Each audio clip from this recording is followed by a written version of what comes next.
നമ്മുടെ മൈൻഡിൻ്റെ മുക്കാൽ ഭാഗവും നമുക്ക് എത്തിപ്പെടാൻ പറ്റാത്ത അദൃശ്യമായ ഈ അൺകോൺഷ്യസ് മൈൻഡാണ്. കഴിഞ്ഞ വീഡിയോയിൽ നമ്മൾ മനസ്സിൻ്റെ 3 തട്ടുകളെ പറ്റിയിട്ട് സംസാരിച്ചു. ഇന്ന് നമുക്ക് അൺകോൺഷ്യസ് മൈൻഡ് അഥവാ അപബോധ മനസ്സിൻ്റെ പ്രവർത്തനങ്ങളെ പറ്റിയിട്ട് സംസാരിക്കും.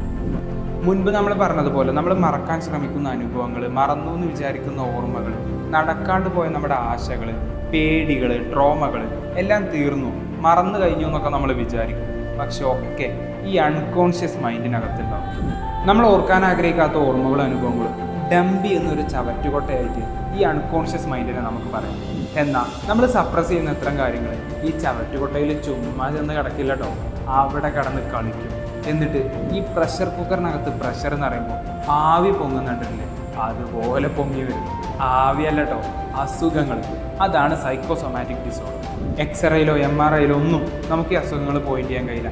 കാരണം ഇന്ന് മേലുവേദനയാണെങ്കിൽ നാളെ മൈഗ്രെയിൻ ആയിരിക്കും, മറ്റന്നാൾ ശ്വാസമുട്ടായിരിക്കും. ഇവിടെ യഥാർത്ഥത്തിൽ പ്രശ്നം ശരീരത്തിനല്ല, മനസ്സിനാണ്. അതാണ് സൈക്കോസൊമാറ്റോസ്. നമ്മുടെ നാട്ടിൽ ഹോസ്പിറ്റലുകളിലേക്ക് എത്തുന്ന രോഗങ്ങളിൽ 25% ഈ സൈക്കോസൊമാറ്റോസ് ആണെന്ന് പറയപ്പെടുന്നു.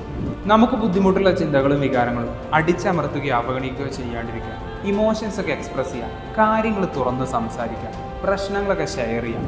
ഇനി നമ്മുടെ കയ്യിൽ നിൽക്കാത്തതാണെങ്കിൽ വെറുതെ പണിയാക്കണ്ട, go for a professional help.